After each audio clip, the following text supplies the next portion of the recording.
Though faintly a key, the word geekgasm may be the right one to describe what's expected to occur once Samsung unveils its new smartphone this Thursday in New York. For months, fan sites, of which there are plenty, have been salivating over tantalizing leaks. Will you be able to make it scroll with just your eyes? ***. Will it be called the Galaxy S4, given the 4 is unlucky in South Korea, Samsung's home? Will it have a 4.99-inch display, rather than the 4.8-inch display of the Galaxy S3, its predecessor? It's too early to tell, says Android Authority, one of the many sites devoted to vacuuming the internet for the tiniest morsel of information, false or not, that might point to what it might or might not include. An Exynos or Snapdragon processor? Yes. No. To some people, this matters deeply. Once it was Apple that commanded such intensity of speculation, as they unveiled their latest iPhones, but Samsung is now the world's largest maker of mobile phones, and of smartphones. Crowns it wrested, over 2011 and 2012, from Finland's Nokia and arch-rival Apple. The Galaxy S3 was its flagship last year, and by January this year had sold 40M. This time round, the smartphone market is bigger and analysts are upping their expectations for sales. Some reckon it could sell 10M a month and hit 100M sales in total. For the South Korean company, it's been a long haul from making slightly down-market mobile phones. At one point, the company president was so infuriated by their poor quality control that he assembled the staff in a yard. They were forced to watch as he made a bonfire of 150,000 of their phones, after which he barracked them for their lackadaisical approach.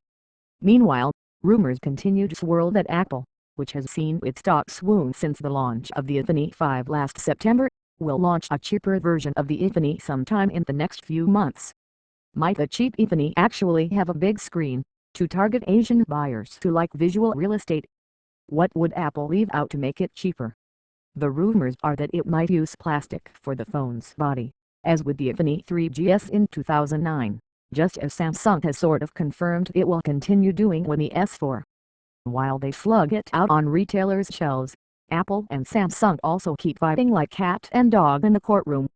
You may have thought that the titanic legal battle last summer in the US, where a jury awarded Apple $1 billion on the grounds that Samsung had copied its designs and infringed patents on use, was the end. Not at all. The judge there 2 weeks ago decided that a new jury should decide how much to fine Samsung over 14 devices on which the first jury awarded $450M of damages. Meanwhile, in the UK courts last week, the judge ruled that a number of Samsung patents relating to mobile networks that it was asserting against Apple weren't valid. Generally, Apple has had the better of the court battles, but it hasn't given it any particular leverage more broadly. Mostly, it seems to have hardened opinion among those looking for a reason to dislike Apple, while giving Samsung what you could call collateral advertising. Still, a few $100 million here or there won't trouble Samsung Electronics, which in the third quarter of 2012 had profits of $7.4 billion, about 47% of the whole industry's profits. Apple captured 59%, for a total of 106%, because companies such as BlackBerry and Sony make losses, redressing the balance. Samsung also knows how to make the owners of billboards, newspapers, TV channels and websites happy. In 2012 it spent an estimated $12 billion on marketing and advertising, including being one of the principal Olympic sponsors, reckoned to cost north of £1 billion on its own getting its name on football team shirts, and providing encouragement, sometimes in the form of products, to a bubbling group of bloggers who sign up to its Samsung Mobile scheme. They get exposure on its website in return for their huge enthusiasm, which often spills over to the rest of the web.